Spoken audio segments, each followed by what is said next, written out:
Students, we are studying econometrics. Today, I will discuss the method combining cross-sectional and time series data, which is used to remove multicollinearity from your data and your model. तो student, इससे पहले हम जो है multi कॉलिनैरिटी का topic detail में पढ़ चुके हैं, उसकी जो रेमेडियल्स मेयर डिटेक्शन भी हम कर चुके हैं।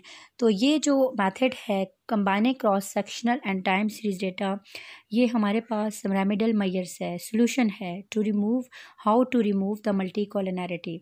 तो एक मेथड ये भी है जिसमें हम अपने डेटा से मल्टी कॉलिनैरिटी को रिमूव करते हैं, क्योंकि मल्टी कॉलिनैरिटी आपको पता है क्या है स्टूडेंट, कि जब हमारे पास जो वेरिएबल्स हैं उनके आपस में जो है वो कॉलिनियर होते हैं। ठीक है, एक वेरिएबल का एक जो वेरिएबल है वो उसका जो इफ़ेक्ट है वो दूसरे वेरिएबल पे आ जाता है, जिसकी वजह से एरर्स भी अकर कर जाते हैं और हमारा जो डेटा है उसके रिजल्ट्स एक्यूरेट नहीं आते। तो अब हमने मल्टी कॉलिनैरिटी को रिमूव करना है इस मेथड से। तो स्टूडेंट्स, सबसे पहले तो आपको ये पता होना चाहिए कि क्रॉस सेक्शनल डेटा और टाइम सीरीज डेटा क्या होता है।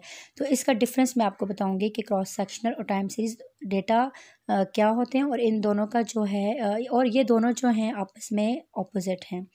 तो सबसे पहले तो आपको ये जानना ज़रूरी है कि व्हाट इज़ दिस।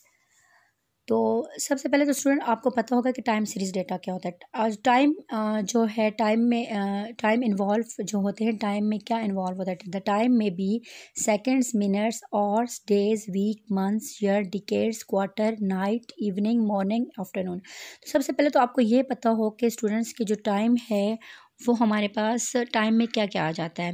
तो ये मुख्तलिफ जो भी मैंने रीड किए हैं ये सारे जो हैं ये टाइम में आ जाते हैं। अब हम चलते हैं जो difference between cross sectional and time series data. तो क्रॉस सेक्शनल जो हमारे पास डेटा है वो क्या होता है और टाइम सीरीज डेटा क्या होता है। क्रॉस सेक्शनल डेटा में हम क्या करते हैं, वी स्टडी और use different variables in one time point. हम एक ही टाइम पॉइंट में मुख्तलिफ वेरिएबल्स को स्टडी करते हैं, लेकिन टाइम सीरीज डेटा में हम जो हैं एक वेरिएबल को डिफरेंट टाइम पॉइंट्स में डिफरेंट टाइम पीरियड्स में स्टडी करते हैं। इसकी मैं एग्जांपल्स आपको बताती हूँ। सबसे पहले तो डेफिनेशन इसकी बताती हूँ, a set of observation which is collected at single time point. और टाइम सीरीज की definition, a set of observation which is recorded at different time periods. तो इस क्रॉस सेक्शनल में हमारे पास जो एग्जांपल आ जाती हैं, सर्वेज ऑफ स्पेसिफिक एरिया, जैसे कि हम एक ख़ास एरिया का विज़िट करते हैं, क्वेश्चनियर्स वगैरह रेडी करते हैं, और उस क्वेश्चनियर में जो हमारे क्वेश्चंस हैं इनकम के बारे में पूछेंगे, हम सेविंग्स के बारे में पूछते हैं, नंबर ऑफ़ चिल्ड्रंस, इस तरह मैरिजेस, कोई भी डिवोर्स एंड क्वालिफ़िकेशन के बारे में भी हम पूछ सकते हैं।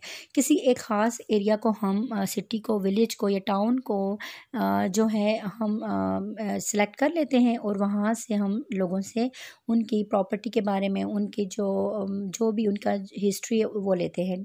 और इसके अलावा हम फेम्स के बारे में, कोई भी फेम्स हैं कंपनीज़ वगैरह, उनका डेटा ले सकते हैं जाके। एनिमल्स को स्टडी करते हैं, हाउस होल्ड्स वगैरह जो भी है उससे रिलेटेड इंफॉर्मेशन है वो लेते हैं। और इस तरह अगर हम 50 स्टूडेंट्स को सैम्पल ले लेते हैं और उनसे उनकी एज, मार्क्स, हाइट, और ये हमारे पास जो स्टूडेंट्स है पॉपुलेशन है, ठीक है, और 50 स्टूडेंट्स को जो है ये तो पॉपुलेशन में जो उनकी जो हम उनसे डेटा लेते हैं उनके एज के बारे में, ये हमारे पास एक वेरिएबल, मार्क्स दूसरा वेरिएबल, और हाइट थर्ड वेरिएबल है। ठीक है, तो हम एक ही टाइम पॉइंट पे मुख्तलिफ वेरिएबल्स को यूँ स्टडी कर रहे होते हैं। तो अब टाइम सीरीज़ में क्या है कि मैंने डेफिनेशन रीड आउट की है, जिसमें अब हम बीपी, ब्लड प्रेशर को स्टडी करते हैं, temperature, for example production of crop, stock prices, automobile sales यानी कि कार्स वगैरह की जो सेल होती है, चिकन सेल्स, जीडीपी एक्सेट्रा। इसकी बहुत सारी एग्जांपल्स हो सकती हैं, तो लेकिन हम जो है थोड़ी सी डिस्कस कर रहे हैं। आप देखें टाइम सीरीज़ में क्या होता है कि हम एक ही वेरिएबल को डिफरेंट टाइम पॉइंट में स्टडी करते हैं। जैसे कि कोई पेशेंट है, उसका हम ब्लड प्रेशर चेक करें, तो हमने सुबह से रात तक चेक करना है, तो हम हर घंटे बाद एक टाइम उसमें इंटरवल जो है वो फिक्स कर लेते हैं। जैसे कि मैंने सुबह 8 बजे एक पेशेंट का बीपी चेक किया, फिर मैं 9 बजे चेक करूँगी, फिर मैं 10। तो टाइम पीरियड में मोस्टली क्या होता है कि हम जो इसका जो गैप देते हैं, टाइम इंटरवल देते हैं, वो सेम देना चाहिए। और जब हम इसी तरह हम एक वीक का डेटा ले सकते हैं।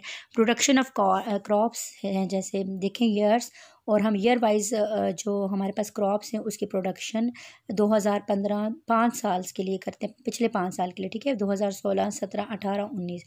तो इसमें हमारे पास जो प्रोडक्शन ऑफ सेल टन्स में हम लेते हैं, 2015 में 40 थी, 2016 में 45, 60, इस तरह हमने लास्ट 5 ईयर का जो है क्रॉप्स का की जो प्रोडक्शन है वो हमने ऑब्जर्व की, स्टडी की।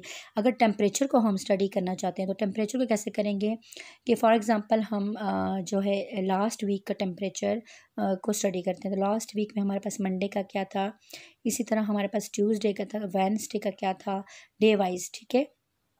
स्टॉक प्राइजेस मुख्तलिफ मंथ्स की या ईयर्स की हम स्टडी करते हैं, क्योंकि स्टॉक प्राइजेस हमारे पास वन वेरिएबल है, बीपी वन वेरिएबल है, टेम्परेचर एक वेरिएबल है, लेकिन हम डिफरेंट टाइम पॉइंट्स में, जैसे टेम्परेचर को हम सुबह से रात तक हम कह रहे हैं कि सुबह का टेम्परेचर क्या है, उसके बाद आने वाला जो है 2 घंटों बाद टेम्परेचर फिर चेक कर लेंगे, फिर उसके बाद फिर 2 घंटों बाद चेक कर लेते हैं। इस तरह रात तक हम मुख्तलिफ टाइम पॉइंट्स में हम टेम्परेचर को स्टडी करते हैं और डेटा अपना जो ऑब्जर्वेशन है वो कलेक्ट करते हैं, ठीक है। इस तरह जो कार्स की सेल्स है वो मुख्तलिफ टाइम पीरियड पे हम उसको स्टडी करते हैं कि पिछले 10 साल में कितनी कार सेल हुई हैं, या पिछले एक महीने में कितने, किसी एक ख़ास कंपनी की जो सेल्स ले लेते हैं तो एक महीने में डेली कितनी कार सेल्स होती थी।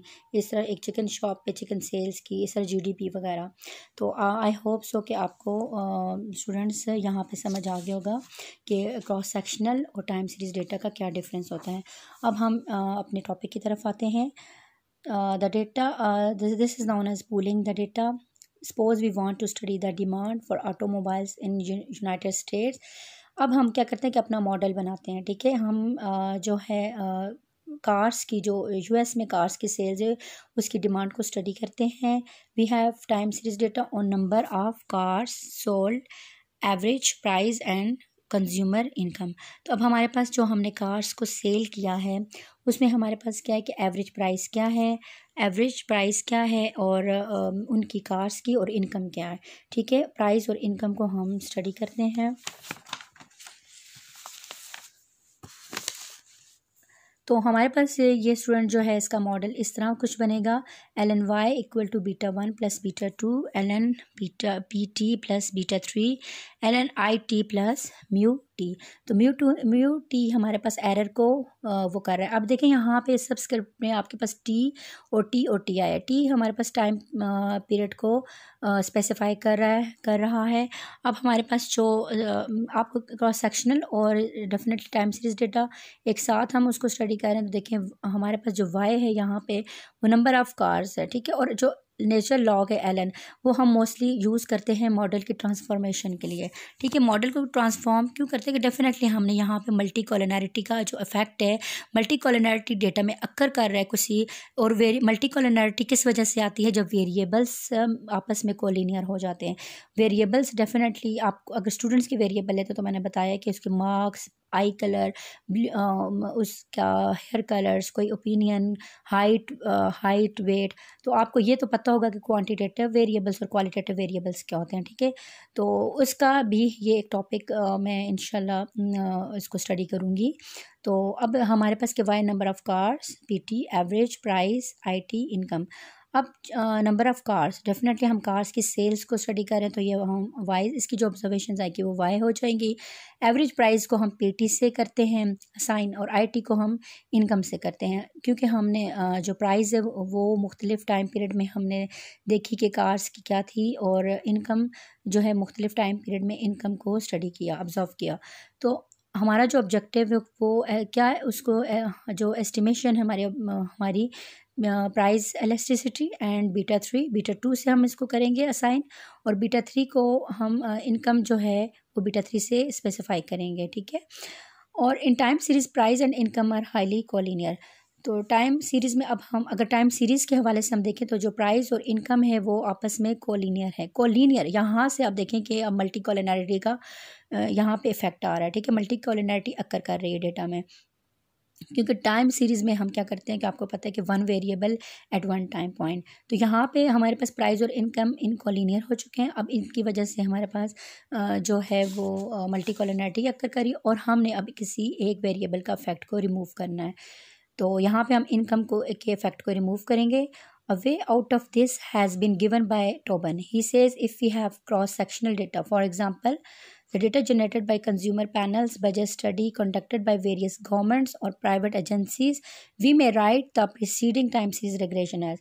तो ये जो क्रॉस सेक्शनल और टाइम सीरीज़ का जो था ये ऑर्गेनाइज किया है टोबन ने, और क्रॉस सेक्शनल डेटा में उसने कहा कि हम जो ये जो डेटा है ये मोस्टली जो है कंज्यूमर पैनल्स की से जनरेट होता है, जैसे बजट स्टडी और वेरियस गवर्नमेंट और प्राइवेट एजेंसीज़ की वजह से जो डेटा जनरेट होता है। और इसमें हमारे पास क्या है कि डेफिनेटली मुख्तलिफ वेरिएबल्स को हम स्टडी कर रहे होते हैं। और अगर अब यहाँ पे हमारे पास दो वेरिएबल है, इनकम और प्राइस, ठीक है, उसका मॉडल हम कुछ इस तरह से लिखेंगे क्योंकि रेग्रेशन, अब यहाँ पे देखिए टाइम सीरीज़ रेग्रेशन क्यों यूज़ हुआ है, तो ऐसे क्रॉस सेक्शनल भी तो आप कह सकते हैं, लेकिन टाइम रेग्रेशन में भी हम क्या करते हैं कि हमारे पास मुख्तलिफ वेरिएबल्स को हम स्टडी करते हैं, ठीक है।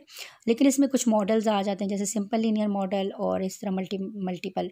तो जब मल्टीपल को हम कर रहे होते हैं तो वो क्रॉस सेक्शनल को वो जैसे कर रहे होते हैं, क्योंकि रेग्रेशन में भी हम मोस्टली टाइम को स्पेसिफाई नहीं करते। अब टाइम सीरीज रेग्रेशन मॉडल जो है इस तरह से हम इसको अगर ले रहे हैं तो Y T equal to beta 1 plus beta 2 ln P T plus mu T. तो यहाँ पे हमने इसको एक तरह से आपने मॉडल को फिट कर दिया, ठीक है। तो यहाँ पे देखें आई टी नहीं है, जो मल्टीकोलिनैरिटी का इफ़ेक्ट है वो जो इनकम कोलिनियर था प्राइस के साथ, तो वो हमने रिमूव कर दिया है। तो वेयर वाई स्टैरिक और वाई स्टैरिक से हमने इसको शो किया है, Y asterisk equal to ln y minus beta 3 ln i। तो यहाँ पे आप देखें कि हमारे पास टी भी नहीं है, ठीक है, यहाँ पे भी टी नहीं है, तो ये बीटा 3 यानी कि हमने इसके इनकम के इफेक्ट को रिमूव किया है। अब ये यहाँ पे कैसा है, ये इस मॉडल से आया है, यहाँ पे मैं आपको बता देती हूँ। देखें ये हमारे पास मॉडल था, ये वाला मॉडल, इस पे beta 1 beta 2 ln P T plus beta 3 ln I T plus mu T. तो यहाँ पे हमने क्या किया है कि जो बीटा 3 ln आई है इसको इस तरफ ले गए, और जो फिर हमारे पास जो रिमेनिंग टर्म है beta 1 beta 2 ln P T plus mu T, अब ये जो वैल्यू है वो इसके इक्वल हो जाती है। तो यहाँ पे फिर हमने क्या किया है, इस वैल्यू को इधर सब्स्टिट्यूट किया है, ठीक है। तो ये लास्ट में हम वाई स्टैरिक, अब ये किसकी वैल्यू है, is the value of Y after removing effect of income. तो यहाँ ये जो है इनकम के जो इफ़ेक्ट को रिमूव करने के बाद ये वाई की जो डेटा था वो हमारे पास आया है, ठीक है। आई होप सो स्टूडेंट्स आपको समझ आ गई होगी। Thank you.